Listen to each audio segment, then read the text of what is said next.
does Kevin Stefanski have to talk to the vets before he starts anyone but Joe Flacco? What was worse news yesterday for Kenny Pickett? His injury news, which we're still unclear about on our side, or that Shedeur Sanders passed so well? I'm not going to share the stats because I'm not doing camp stats. That ain't happening. Well, wait a second. I'm not doing it. When the stats are so impeccable, Kenny, it is impossible to ignore them, I was told numbers never lie. I'm not getting into this, no, because camp stats, guys, I have no problem getting in the gutter, but even I'm not going to get that deep. I don't prepare. I don't try to say I'm better than anybody else because I'm not. What if the stat that I would share with you is I saw a montage put together. Thank you, Cam Justice, Channel 5. I watched a montage of Shedeur Sanders throws. She's killing Great job. What if I told you the stat 0, as in 0 balls hit the ground? That's something football guys like to talk about, right? I heard Albert Breer was talking about Cincinnati and how the Bengals, they're going to have an all-time offense this year. Breer was saying, he said they've had the least amount of injuries on the offensive side. They've had cohesiveness. There's nobody looking for a contract on the offense. They're all together. And he said, what I noticed when I was in Cincinnati is that the balls were not hitting the ground. Well, I watched that highlight package from Shedeur Sanders. The ball, Kenny, did not hit the ground. Is that a stat? 0 balls hitting the ground? Will you take that one into consideration? Does that work out for you? It's not a stat. It's something you just are glad that didn't happen. I'm saying a 0. If I had my paper out, Kenny, you keep papers all the time. I do have papers all over the place. And if on 1 1/4, my paper, 1 1/2. well, what sucks for me is I'm left-handed. I smudge all over. I never really could get a fix on it. They did have spiral notebooks for left-handers, but I never could afford them. They were a little more expensive than the other ones. They have spiral notebooks for lefties? Yeah. I never even knew they did. And then you wouldn't smudge as you were writing. Either way, if on my paper I wrote balls that hit the ground, and then there's a number in front of it, and I wrote 0, that's a stat. I'm not counting it as a stat. Oh, come on. No. Why are you trying to downplay Shedeur? I'm just going to say, if he did well, I'm just going to say he did well. That's not downplaying Shedeur. That's downplaying the stupidity of putting up stats and saying, he was this for this, and he threw this many touchdowns and this many interceptions. You don't know what they were trying to get out of the drill. Did you get a passer rating? I don't know. I had a bunch of idiots in Pittsburgh yesterday or last week saying, Aaron Rodgers threw that pick on purpose. Oh, he did he? Is this how we started off now? He threw that stupid interception on purpose. I don't know what it is. Let's just admit we don't know what we're looking at. Wait, you didn't do an adjusted EPA or anything based on the throws yesterday? Not in camp. No. Oh, no. Boy. That doesn't mean I'm not a football guy either way. Moving on. Nevertheless, how about that? Albert Breer was on yesterday. You mentioned Albert Breer. He was on yesterday afternoon. Speaking of Kenny Pickett, what the Kenny Pickett injury means for that Browns quarterback decision. I think he may disagree with something I was saying yesterday. Go ahead. I think it means Joe Flacco probably get a few more reps than he has, and help him make up a little bit for the time that he seeded things in the spring. And then, Dylan Gabriel, I think maybe gets a few more looks in the first team. That would be my guess. I only think it's going to be about a week. So, the hamstring can linger, and I guess there's still some uncertainty there. But I don't think it's a long-term thing. At least I don't think the Browns see it that way. He did. They didn't share any of the MRI information, which that always makes you a little nervous. It's the same thing as they're going to get a second opinion. You go, oh, God. Because no one gets a second opinion over good news. That they wouldn't share much, but it's okay, fine. Breer, does Pickett still have a shot to win that starting job? Here's Albert. I think Kenny does. Right now, to me, I'd be surprised if it wasn't one of the two veterans. I think you guys are probably with me on that, right? And I think, Flacco's very steady, and they know what they're getting with Joe. There's not a good reason to go with Joe. The one thing with Kenny is, if Kenny can get up to, level ground with Joe as far as the knowledge of the offense, being able to operate the whole thing, prevent turnovers, all of that, Kenny does bring a running element that I don't think any of the other three guys do. Dylan's probably closest. But if you are shaky about your offensive line, it all could wind up being pretty important. Yeah, I think that Albert Breer is certainly right about that, about the offensive line and all the other things. That's why it's just hey, if Kenny's going to be out for any modicum of time and they're going to reevaluate next week, so they say it's day-to-day. Day-to-day can turn into 2 or 3 weeks. If you're out from the offense for that long, then it's like, okay, let's just put Joe in there. Especially I'm not the trying way to deny Kenny Pickett the chance. This is the most open job in the NFL. I'm open-minded to anything. I know that people are going, you hate Kenny Pickett. I don't hate Kenny Pickett. But damn it, if you're going to lose that much time, it's like, let's go with the 40-year-old veteran. And also just considering what's hard for Pickett is the way he plays the game, right? The one bonus you're supposed to get from Kenny Pickett is that he can kind of take off, right? That his legs can be another dimension to that offense. And if he is coming up lame already with, that situation that, as we always note out, can be touch and go for a while, and he's not being evaluated for another week, just puts him behind the 8 ball. I know some people yesterday were kind of poo-pooing, saying, no, it's still day-to-day. It's still day-to-day. And people that have talked to that have talked behind the scenes to the Browns, they've been saying day-to-day, but, the reevaluated thing in a week, it just makes me a little bit nervous. A hamstring injury should make anybody somewhat nervous because it could be a lingering thing. Or, like Dak Prescott had to get surgery on it last year. They had a little bit of a back and forth with Kevin yesterday. Here's about 30 seconds of that, and they try to get into it. He tries to clear it all up. Yeah, it happened at the end of practice there a couple days ago, felt something. So we'll just treat it, for any player, you're disappointed when you can't be out there with any injury, but he'll be fine. He'll rehab. He'll get back out very quickly.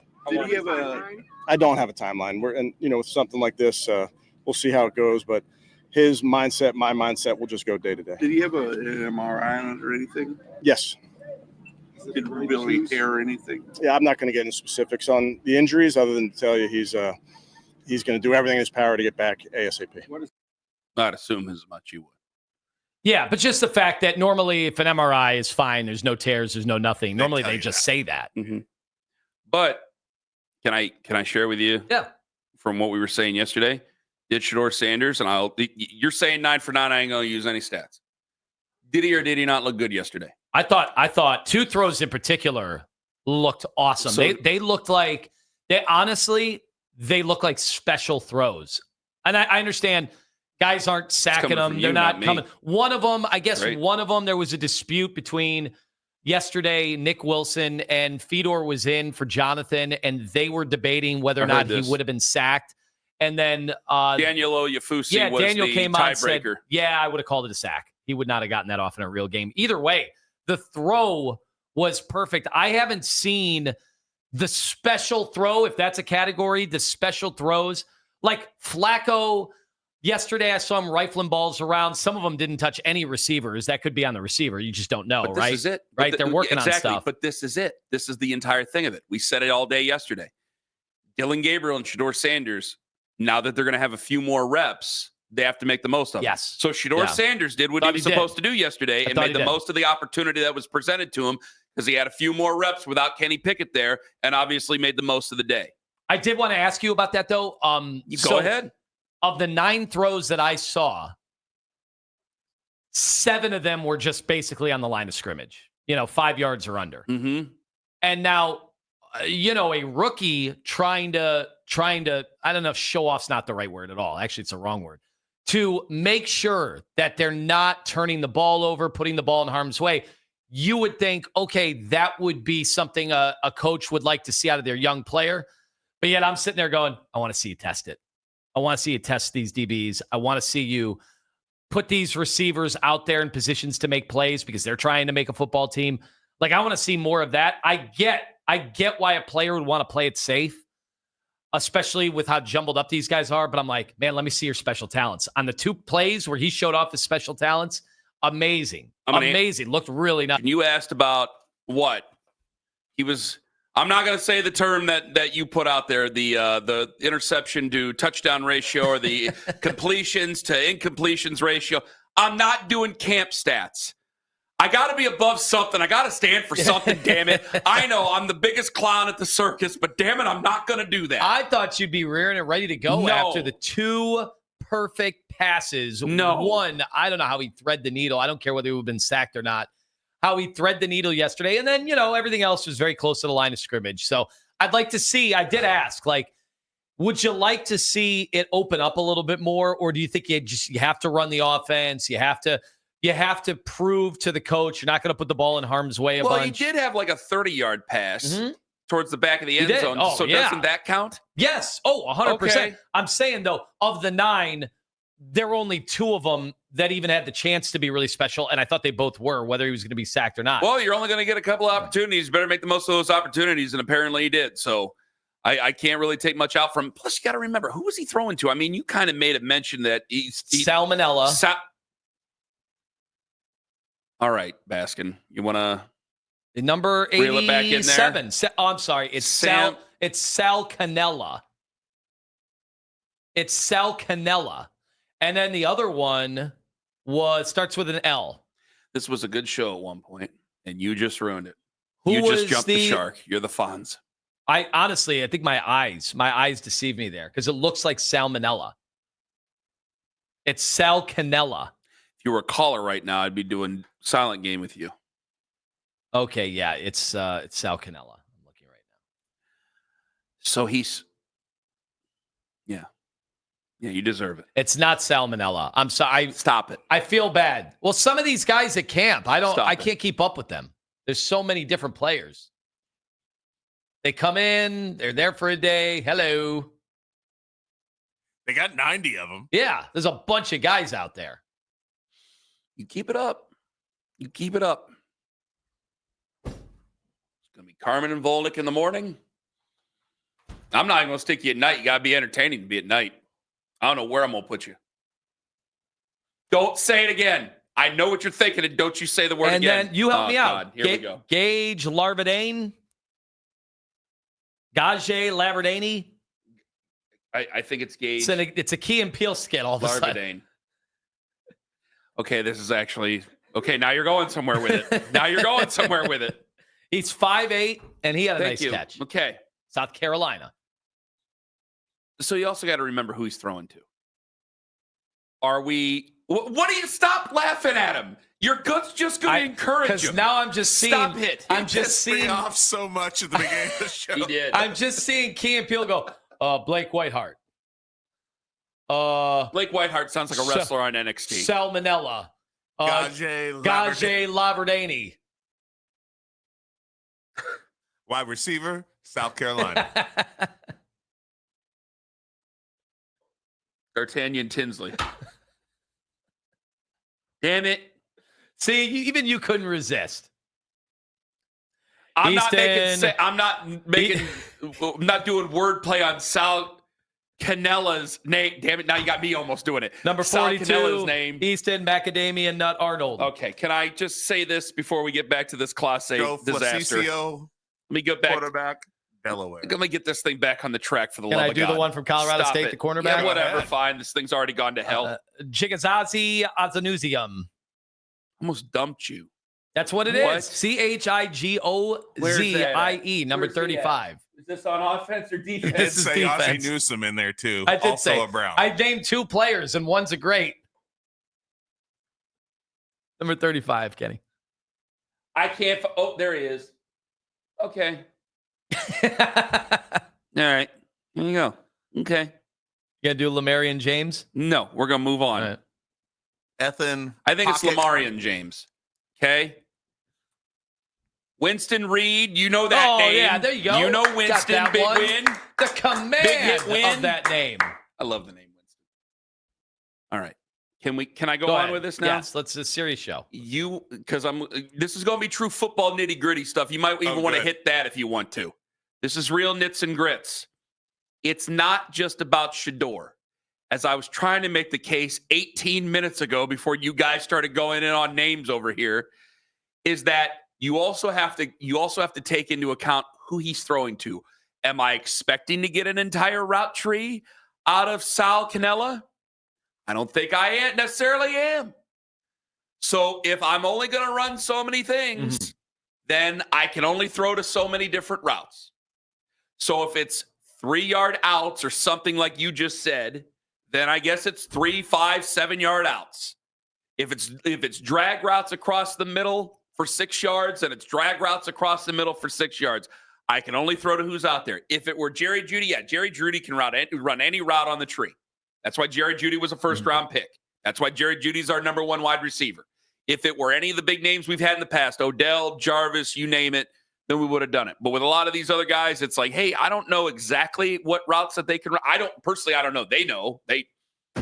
But they can only trust him for so much. So there is a little bit of give and take. I can't just say, well, Shedeur isn't really great with the offense or Shedeur's behind or anything like that. Everybody just wants to do that because it fits our arguments. You also have to see who he's throwing with. And if he was throwing to ball boys, like what Terrell said, well, ball boys aren't able to run really any of the routes. So you take this all into account, guys. Supposedly yesterday he had 2 groupings, Shedeur did, with the 3s and 1 with the 2s. So they're mixing in a few more opportunities with the 2s. Do you think it's going to be incumbent on Stefanski to get him with the 1s now? Shedeur? It seems like they're very hesitant to do that. Yeah, of course they're hesitant to do that because the media is there every single day. And if he gets snaps, I don't think it's going to happen this week. Now, I don't think they should just not have him play with the 1s because of the media. But if he goes with the 1s, like there is a lot of the stuff that's being said, I think and this is even myself, when I'm saying the media is there, I think that's overrated. I think they needed to humble Shedeur Sanders. I think being a 5th-round pick is humbling enough to Shedeur Sanders. I don't think that he needs to be humbled. So they humbled him. They don't need to humble him. So that, I think, is overrated. I think they're just trying to follow a pecking order. Joe Flacco now has to take more reps. Joe Flacco will work with the 1s. Joe Flacco doesn't have time for a lot of 2s and 3s and 4s and things like that. Dylan Gabriel is probably next in line, I would imagine, because they love where his headspace is. Dylan Gabriel might get some reps with the 1s, but will usually work with the 2s. And Shedeur Sanders will get what's left, probably some work with the 2s and the 3s and so on and so forth, because Kenny Pickett's not available to you. It's only fair. And when we get to the joint practice next week, if he goes up, plays well against Carolina on that Wednesday, and then goes into the preseason game against Carolina on Friday and actually conducts himself and the offense really well, then maybe he'll get a crack with the 2s as time goes on. But they're going to take this nice and slow. They're going to make sure, because I think we're not, if we're talking about all the clouds and things that get involved into this that really don't matter, if I'm going to say anything on Shedeur's behalf, which I don't have to, but I will, is I do think that being that humbling experience of a 5th-round pick could have an effect on a guy. So you were supposed to be a 1st-round pick to a lot of us in the media. You become a 5th-round pick in real life. That can have a really damaging effect. So if you go out there with the 1s, you got Myles Garrett buzzing the tower and all the other stuff like that. Yeah, that can be a little bit scary for guys. So they're going to bring him along nicely. And so far, I'm fine with that. Absolutely fine with it. If you have anything else you got to say about names and Shedeur and all the other stuff, turn the microphone on. I'd like to see him with the 1s a little bit. Here's Cool Ray in Bedford. Hello, Cool Ray. Hey, what's up, man? Yo, I got something really, man. I'm disagree with you 100% right now, man. Because like, first of all, that humbling comment, that is what's bringing up all this tension with these racist comments. Like, why should he have to be humbling? Like, that's crazy. Like, we see that he's not getting reps with the first team. But I said, whoa, hold on. I said he needs to be humbled? You saying by him being, he should have been a 1st-round pick, he should be humbling by being a 5th-round pick, and it had nothing to do with his talent. Hold on. It's not. So he dropped to the 5th round. It had 0 to do with his talent. How do you become a first? How do you be projected to be the second, the best, the second best quarterback in the draft after college? Never touched the football. And then you drop to the 5th after that. So that had nothing to do with a skill set. Now, we can argue why he dropped that far, but don't say he should be humbled. How could he not? How could you not be humbled by the experience of falling all the way to the 5th round?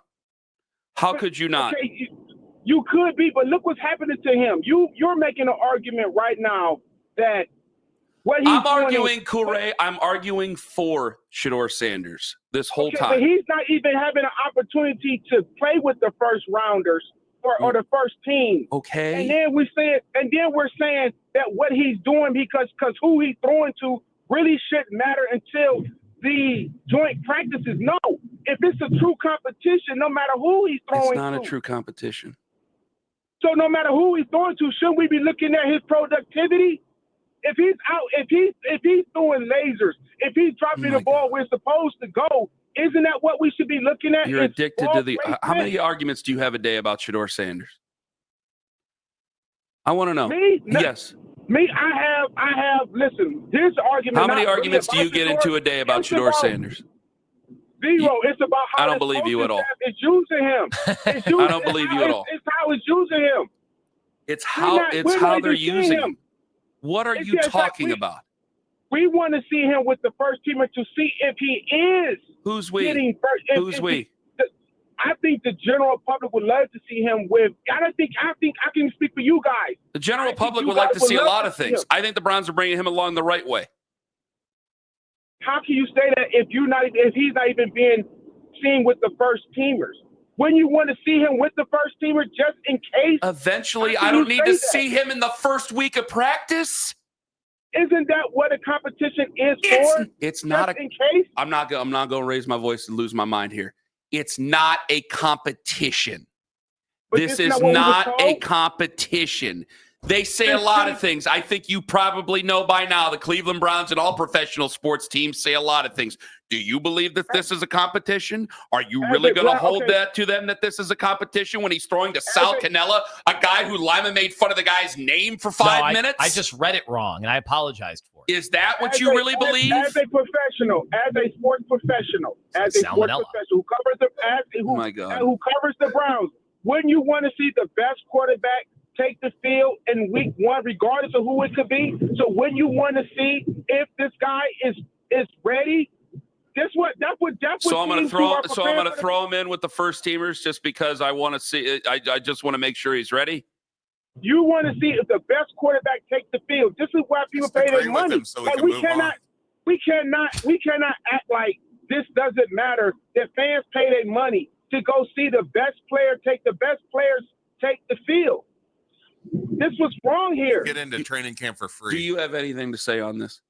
I just didn't understand why he was so upset about the term humbled. Like Baker Mayfield says, he was humbled by what happened in Carolina and at the end of the Browns. We are talking to a guy on the phone right now who has a daily argument with many individuals over Shedeur Sanders. There is no way Cool Ray is telling us the truth right now. Owen can't say me right now. I'd like to hear more. There's no way this man is telling me the truth. I would like to hear more from Cool Ray. Oh, come on. Now Let the guy have a fair shot here on the radio. I kicked you because you're a bad caller, Cool Ray, not because of anything else. I wanted to continue the conversation, Owen. I think we'll agree to disagree. One of the worst segments I've ever done. From the South Canella name to the call. One of the worst segments ever. All right, you want to get to the Shedeur call here? Yeah, all right. absolutely. We're going to get back to Class A. Trust me, ain't going anywhere, at least not till August 31st. Say what? Cool Ray called back in? No, we got another person here. Because what did I say? I said, I don't understand how I went from defending Shedeur Sanders on anything to whatever that call was in the last segment. He took issue. I have no idea. We talked about this during the break because I was like, was it lost in translation? I thought you said what was obvious, that it had to be humbling for him to think he was going number two overall to 144. Yeah. Like, how would that not humble you? The thing about, he needs to be, that's like, no. There's no humbling needed. That is a humbling enough experience. And we've said that for any person who's ever had a fall. Now, usually that fall is usually from the first 5 to around 26 or 22 or 27. Yeah, this was an unprecedented drop. This was, and we have to admit what it was. It was unprecedented. That's what it was. So I think that type of a fall can have an effect on somebody. You're telling me your whole team is with you. Your agent, your father, your quarterback coach, your other coaches that you have, your wellness team, everybody you have around you as a modern day high profile athlete. And you all believe that you're going to go somewhere in the first 10 picks, somewhere in there, probably top 5. Remember, Dion himself said it. I think it was at the Super Bowl when he had said it in the interview. His goal is to beat me. I went number 5th overall. He wants to go somewhere in the top 4. You go from that to 144. I think that that's going to have an effect on you. So when we're talking about competitions and wanting to see him with ones, I don't need to see him with ones in the first week of training camp. I'm sure we will have our game at some point where Shedeur is going to start. I don't think he's going to get cut. I damn sure don't think he's going to get traded. I don't think either of those things are going to happen. I damn sure don't think either of those things are going to happen. I think we'll eventually get our chance because somewhere there's untapped potential that we need to tap into. And stringing together good practices with guys in Browns jerseys, even though, no, I don't intend on you for, no offense to Sal Cannella. No offense to Sal Cannella. I just don't, hopefully he becomes the next great thing, but I just don't anticipate him playing on Sundays for the Cleveland Browns. So hopefully you will throw to Jerry Jeudy in meaningful games someday. But it doesn't need to be on July 28th.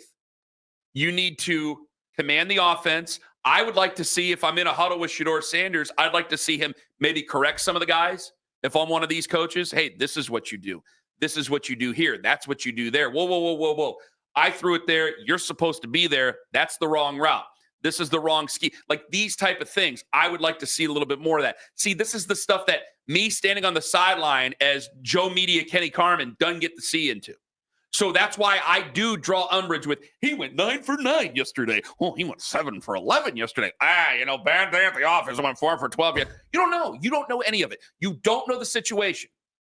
We all, for the most part, have our heads up our ass. That's why, I'll be brutally honest, that's why Lance is invaluable to us. Because Lance Reisland knows game scripts. He knows practice scripts. He knows what situations they're put into. So if Shedeur throws a ball where nobody's in the vicinity of where that ball's supposed to be, and the same for Dylan, maybe even the same for Kenny and Joe, if they throw it, people go, what was that about? You don't know the situation. You don't know. And it blows my mind. Because me being a loudmouth the way I am, and I am, when's the one time you can shut me up when football coaches are talking?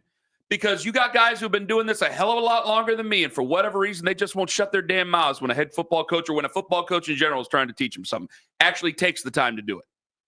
So I'm not going to sit there and I did it before back in the day, and I'm appalled that I did it. I shot my mouth off about guys in training camp and passes and things like that, but I didn't know what the hell I was looking at. Now you have to understand that there are situations they're put into. So Shedeur can go 9 for 9 and go 12. You can go 4 for 12. It can mean the same damn thing because he's throwing to Sal Cannella and he's throwing to Luke Floria and he's throwing to Cade McDonald, who's wearing number 31. He's throwing to Keyshawn Johnson, another Keyshawn Johnson, not that Keyshawn Johnson. And none of these guys are more than likely going to be in a starting lineup in the NFL anytime soon. And if he's able to conduct business with those guys, okay, you know what? Well, our wide receiver group isn't that great to begin with, so I can't say, well, now you get to throw to